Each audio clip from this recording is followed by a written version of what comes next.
Владо е чешки поет и затова искам само да ви кажа, че чешката поезия и на 19 и на 20 век с най-големите си поети е всъщност поезия на меланхолията. И българска също горе-долу. Яворов. Яворов, да. Дебелянов и други, това е нормално. За истинската поезия така трябва да бъде, да. Може би, значи трябва. И френска литература, Бодлер, Перлер, това са също меланхолици. Според мен мисля, че най-важно е, ако човек пише само като реалист, че трябва да най-напред живее и след това пише. Най-смешно е, когато пише и няма за какво пише. Това е смешно и това е доста нормално. Já třeba nejsem možná dobrý básník, ale všechny ty verše mám prožity.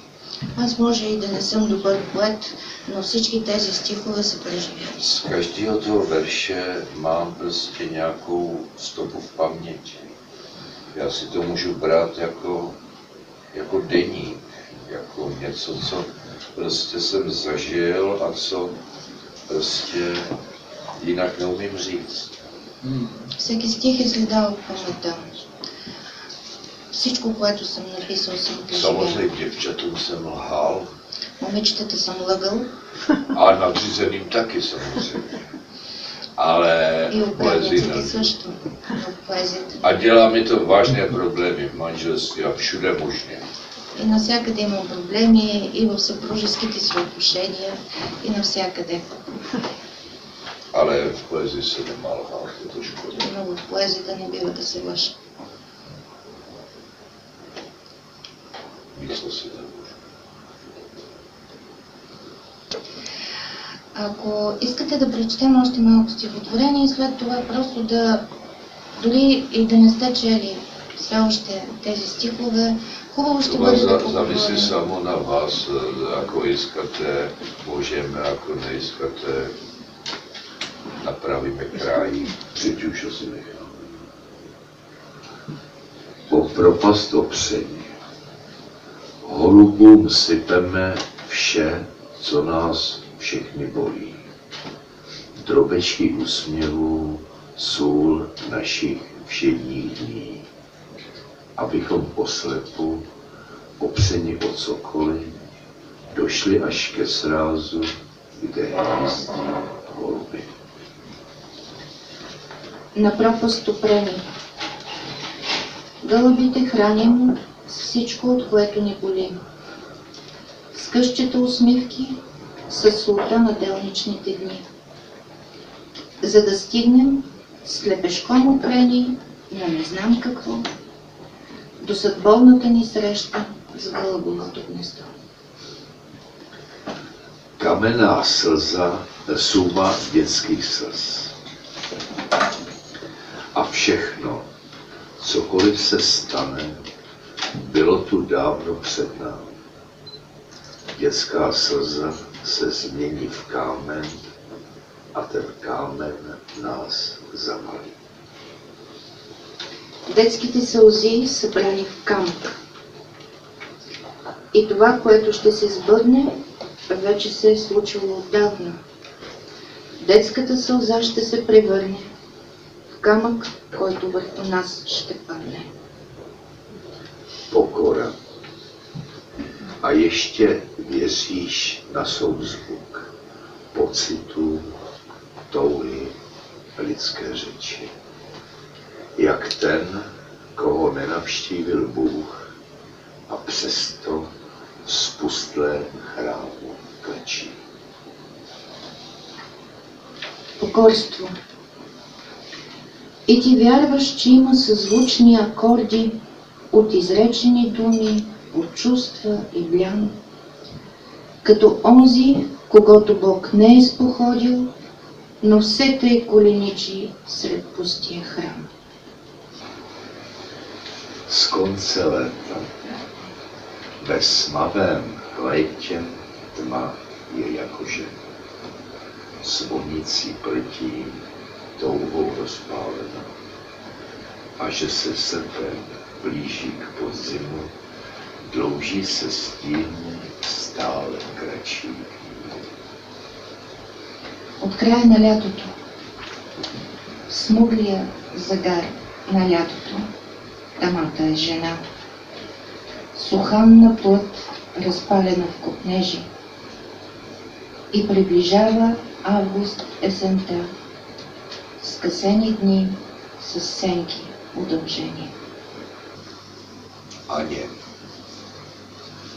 noc pokročila, tvůj syn klidně spí.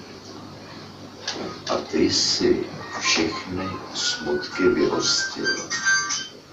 Noc lilie, noc bílá chryzantém a všechna krutost světa čeká přeci. На Анна. Нощта пристъпи, тихо твоят син заспа и към скръбта си пак гостоприемна. Нощ лилия, нощ бяла хризантема. В антрето чака цялата жестокост на света. V pádu, vím, nikdo z nás se nebe nedotkne.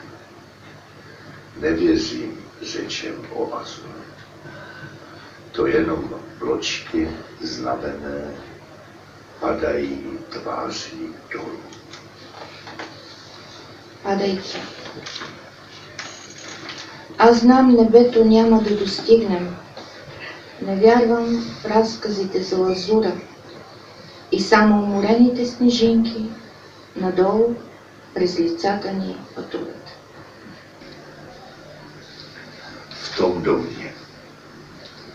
V tom domě bez oken žijeme na zapsané. Nic se v nás nepohne, nic se v nás nerozsvítí. Zoufalí pavouci dál svoje nitky předou. Slovo je domem bytí. В този дом е без прозорци. Тук живеем тайно. Нищо няма в нас да трепне, няма да засвети. Паяци отчаяни предът влакна безкрайни. Словото е дом на битието. Černý sníh. Takové úzko se mi přehodilo. Takové bývá snad jen ptákům v klecích, anebo sněhu, který těžce padá do nočních měst, kde je jen dětem bílo. Черен сняг. Такава мъка връхлетя душата, каквато знаят само птиците в клетка. И падащият сняг над нощните градчета, а в тях е бяло само на децата. Který přijdeš, dovolej se něhy a nám dej smysl rozetnutých pout. Odpověz touze a vrať popel v zemi, ať mohou mrtví volně vydechnout. Ти, който тук ще дойдеш, нежност донеси. Дай смисъл на разсечените ни окови. Копнежа чуй и пепелта в пръста върни, да могат да издъхнат мъртвите свободно. Fuga vzpoury. Být pouhým nástrojem, na který hraje Bůh. Pro stíny zemřelých být pouhým nástrojem. Pod stěsky osudu se v preludiu květ. Raději z hladu korouhev a v písni hněv. Фуга на бунта. Само инструмент за Бога ли да бъда? Музика за мъртвите в света отвъден. И в преломен миг, в прелюдия да затрептя. Нека съм гневът, запял под флага на глада.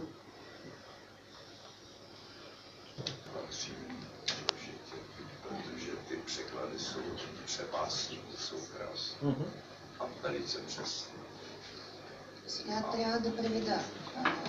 Някак се не е много трудно, защото иска да каже, че съм превела добре. Добре.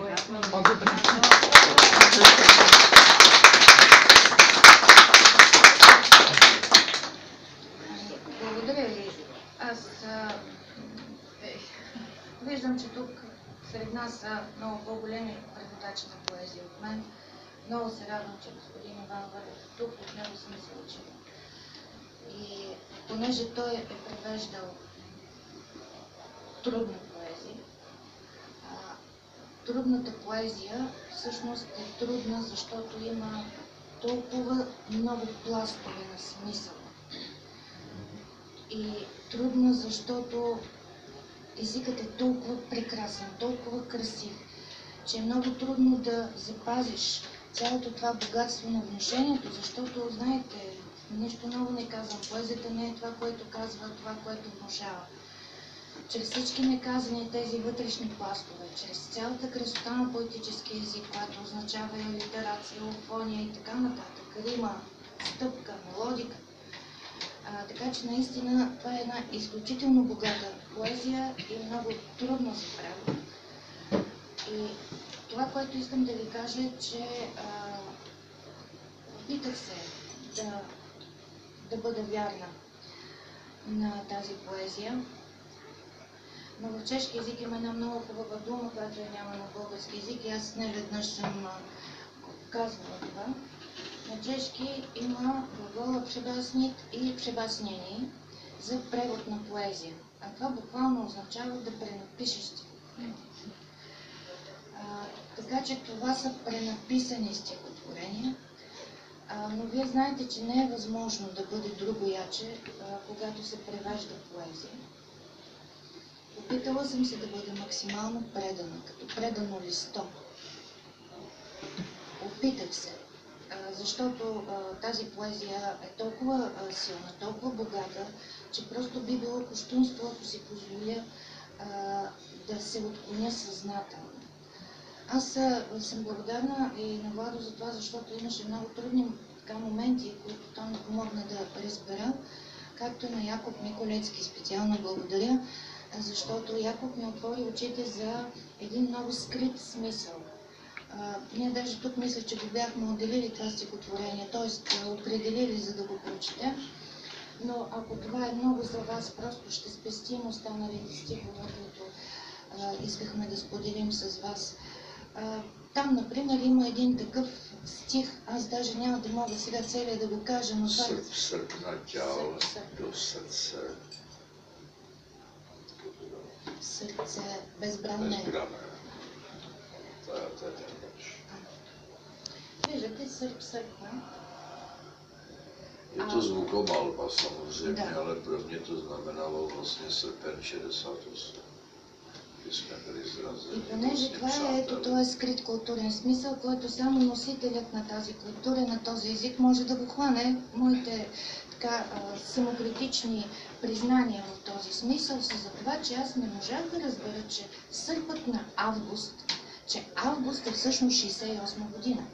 Значи, аз знам кога са се случили събитията в Прага в 68 година, знам, че са през август, но на мен този стих не ми заговори по този начин, по който заговори и на Якоб Миколецки в момента, в който го прочете.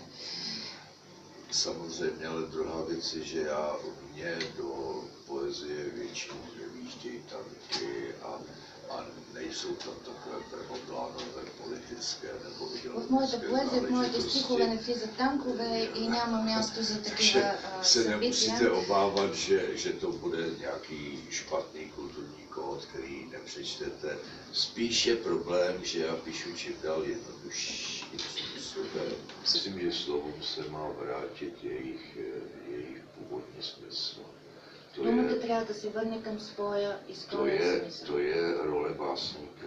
v Това е ролята současnosti. на поета, да върне думите към истинския им код. Ty slova tím, jak byly zneužívány, vlastně ten smysl ztratil. Тъй като думите са похабени от ежедневната ни употреба и всъщност губят точно A този když смисъл. uděláte tu archeologii zpětně, tak zjistíte, že ta slova jsou na svém místě a ten básník vlastně jim jenom jim ukazuje to místo, kde mají být.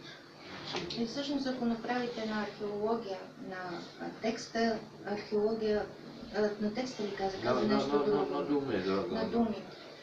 Ще видите, че всъщност тези думи съществуват и всъщност поетът е само този, който е успял да ги върне на тяхното истинско място.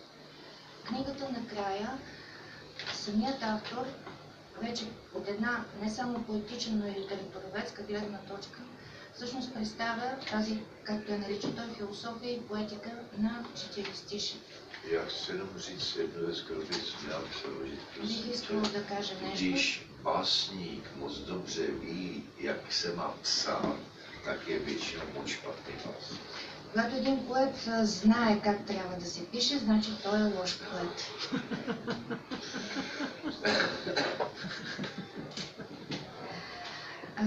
Един кратък цитат от този послеслов. Бих искал от всякъде погледнато четиристишието да бъде истинско малко стихотворение. Дори в премълчаното да звучи музика, да се възпламенява от метафори, да се носи от ритъма, да пробужда емоция, да извиква размисъл над тайните на човешката екзистенция и да не бъде безразлично към човешката болка. Поезията трябва да се изживее с радост и с болка, с пристрастие и никога равнодушно, преди да се превърне в стихотворение. Само изживяната поезия може да стигне до читателя.